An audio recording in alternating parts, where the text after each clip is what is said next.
शुचिपत, ये कर्ण और शोन का अभ्यास तो संपूर्ण हो गया, तो अब तुम क्या करोगे?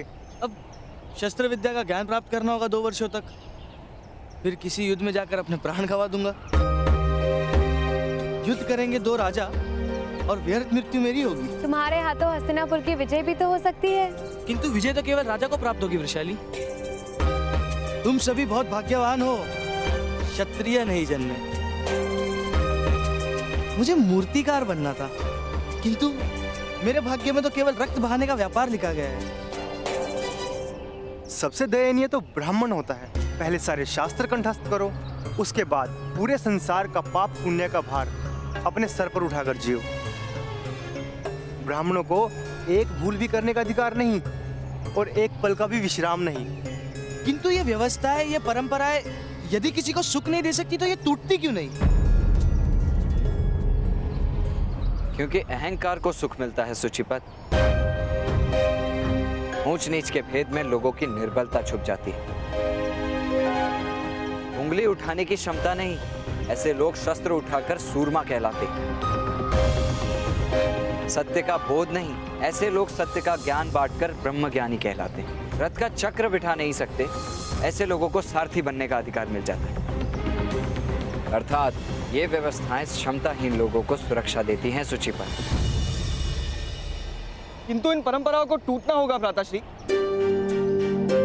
यदि किसी को अपना बलिदान देकर भी इन्हें तोड़ना पड़े तब भी उचित है। तुम लोगों का बलिदान देने का समय निकट आ गया है।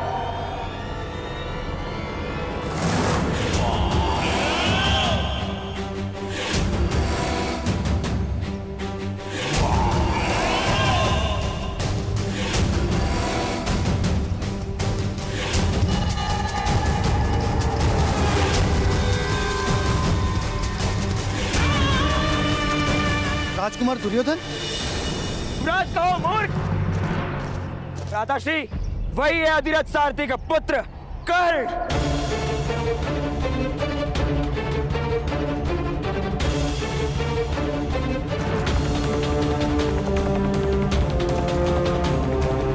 यदि अपनी रक्षा कर सकते हो तो कर लो।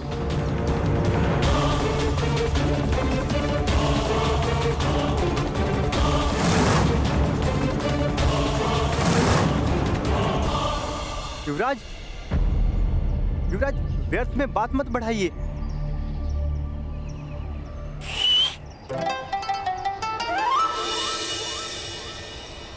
जॉन, वामिल, यहाँ ऊपर आ जाओ। यहाँ से युद्ध देखने का मजा आएगा। शुचिपत, उत्तम, ऊपर आओ जल्दी। करो करो, युद्ध करो।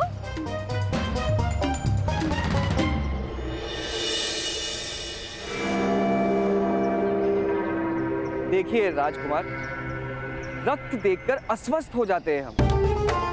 क्षत्रिय नहीं है ना?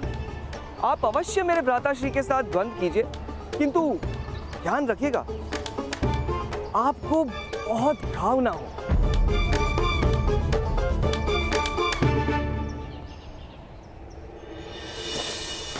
दुशासन, जाओ बंदी बना लो इसे।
रहने दो युवराज। राजकुमार होने मात्र से शक्तिमान नहीं हो जाता कोई। मैं तो तुम्हें केवल दंड देने वाला था, किंतु अब मुझे तुम्हारे प्राण लेने पड़ेंगे।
महाराज, धृतराष्ट्र ने आदेश दिया है, सभी राजकुमारों को इसी क्षण राजभवन में उपस्थित होने को कहा है।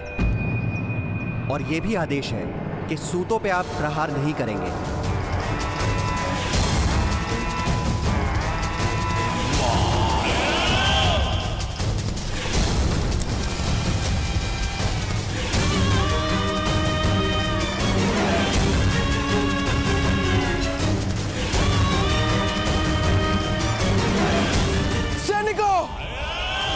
इन सबको बंदी बना लो, अन्यथा तुम सबकी मृत्यु निश्चित है।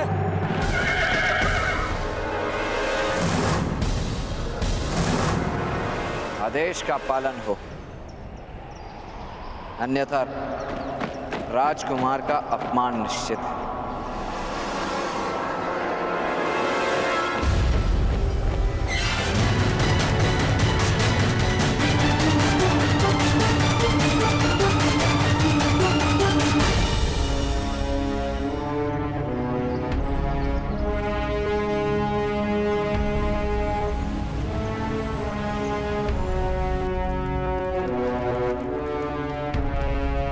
मेरा परामर्श है कि इस विषय को यहीं समाप्त कर दिया जाए।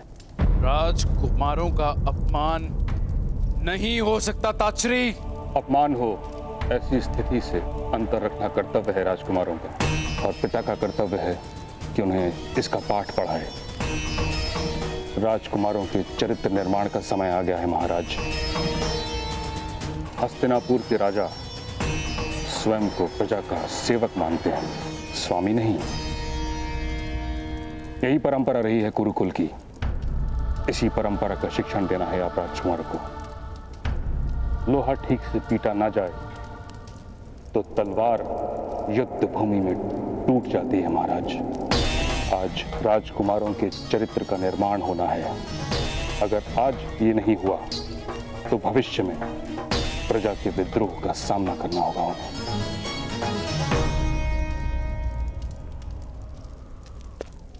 महाराज, युवराज और वो सूत बालक उपस्थित हैं। स्मरण रहे महाराज, आज राजकुमारों के चरित्र का निर्माण आवश्यक है।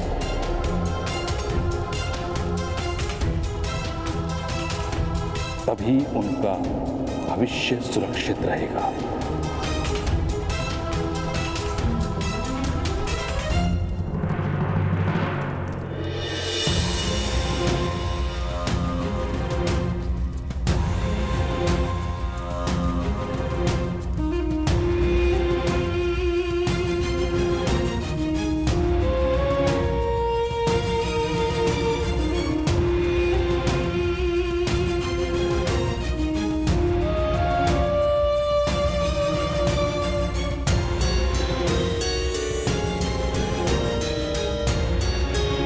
पिताश्री, इन सूत के पुत्र ने राजकुमार का अपमान किया है, इन्हें अवश्य दंड दिया जाए। कौन है अपराधी? नाम क्या है? वही हूं मैं महाराज, जिसने आपके पुत्रों के प्राणों की 2 बार रक्षा की है।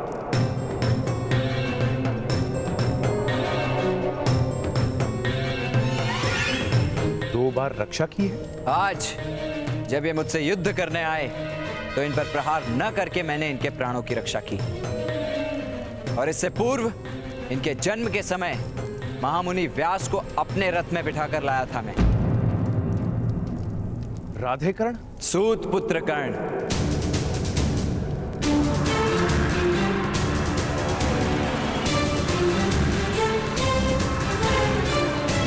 दंड भोगने के लिए आपके सामने उपस्थित है महाराज।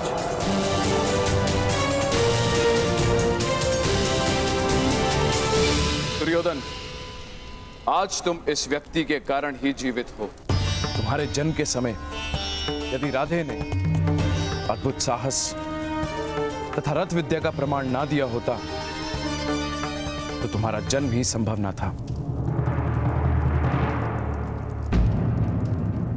बिच्छू होता है वो जो रक्षा करने वाले को ही दंश देता है। तुम तो मनुष्य हो, उपकार का विस्मरण नहीं कर सकते पुत्र। तो मैं क्या करूं पिताश्री? कर्ण पर लगाए आरोप को निषिद्ध घोषित कर दो पुत्र। किंतु महाराज, राजा पर किया गया उपकार क्या अपराध करने की अनुमति है? तात्पर्य? वर्षों पूर्व जो मैंने इस सभा में कहा था वही आज भी कहता हूं महाराज। क्षमा नहीं, न्याय दीजिए। मेरा अपराध सिद्ध कीजिए अथवा मुझे निर्दोष घोषित कीजिए।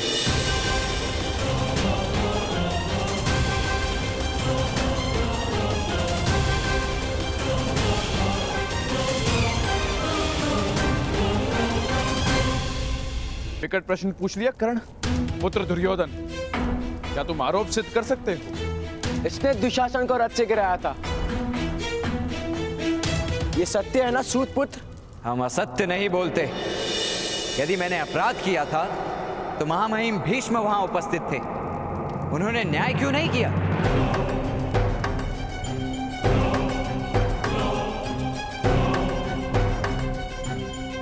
महाराज, उस परीक्षा में कर्ण एक असफल सारथी सिद्ध हुआ था, वही उसका दंड था।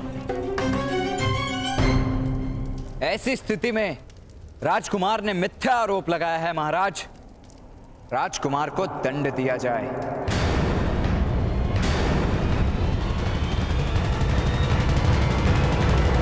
असंभव! हस्तिनापुर के राजकुमार मिथ्या आरोप नहीं लगाते। तो अपराध सिद्ध कीजिए महामंत्री। परीक्षा के समय महामहिम भीष्म ने क्या मेरे साथ पक्षपात किया था?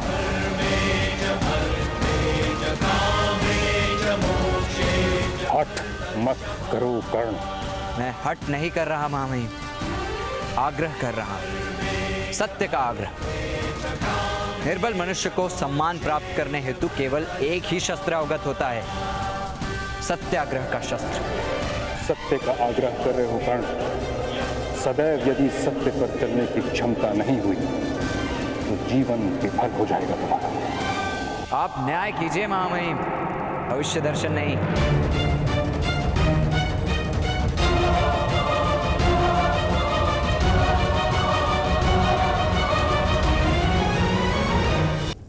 परीक्षा के समय जो हुआ उसे अपराध नहीं माना जा सकता। अगर हम उसे अपराध मानेंगे तो उससे पूर्व जो राजकुमार दुशासन ने किया वो उससे अधिक बड़ा अपराध होगा। महाराज, यदि राजकुमार का अपराध सिद्ध होता है तो परंपरा के अनुसार राजकुमारों के सारे अधिकार निषिद्ध हो जाएंगे। विदुर, तुम अनुज हो मेरे, कोई तो मार्ग निकालो। मार्ग तो सदैव सत्य का होता है भ्राता धृतराष्ट्र। मैं तुम्हें आदेश देता हूं विदुर कि मेरे पुत्रों को कोई दंड नहीं मिलना चाहिए। धृतराष्ट्र, महाराज के आदेश का पालन हो विदुर।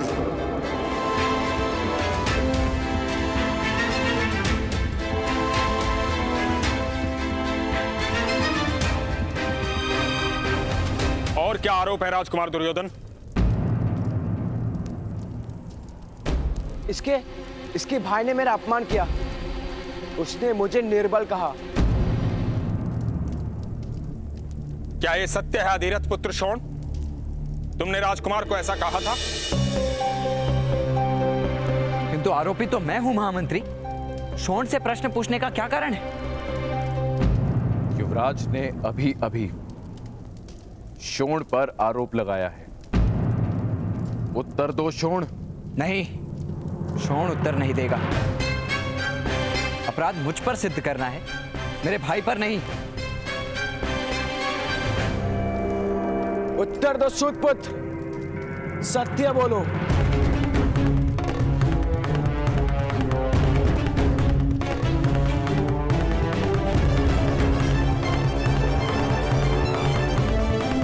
जी हाँ महाराज, मैंने ऐसा कहा था। शोण,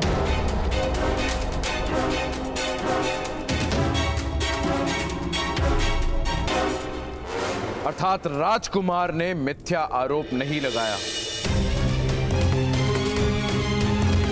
अपराधी का दंड निश्चित किया जाए महाराज। न्याय संहिता के अनुसार युवराज के अपमान का क्या दंड है? अपराधी को 10 कोड़े मारने का आदेश है।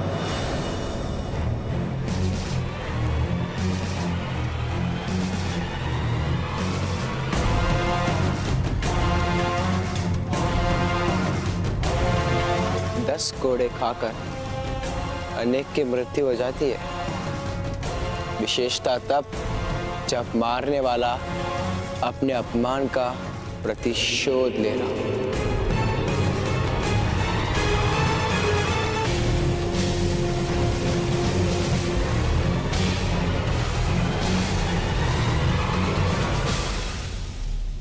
यह अन्याय है।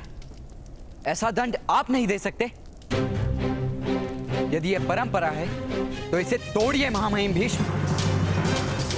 हस्तिनापुर की प्रजा आपको देवता मानती है। अपने सामर्थ्य का प्रदर्शन कीजिए। इस अन्याय को होने से रोकिए महामहिम।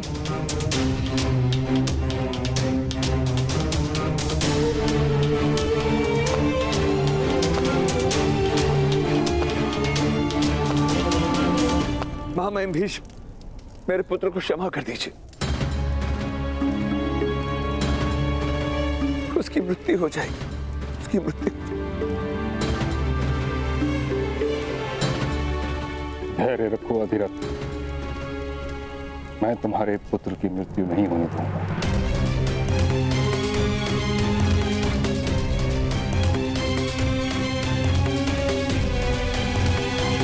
अगर आपकी अनुमति हो तो मैं अपराधी को स्वयं दंड देने की इच्छा रखता हूं।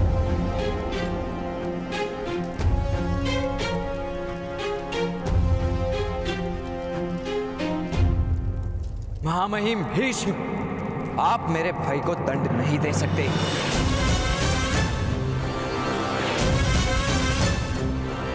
सैनिकों, बंदी बना लो इस अपराधी को।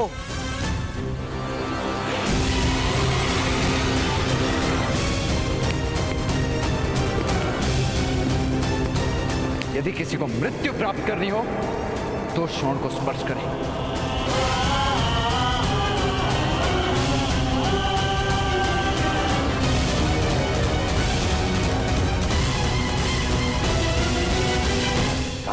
अधिरथ, अपने पुत्र को विद्रोह करने से रोको, अन्यथा उसे मृत्यु दंड मिलेगा। कर्ण, मेरा आदेश है, रुक जाओ। महामहिम भीष्म, मैं वचन देता हूं, मेरा पुत्र कर्ण शोण को दंड भोगने से नहीं रोकेगा।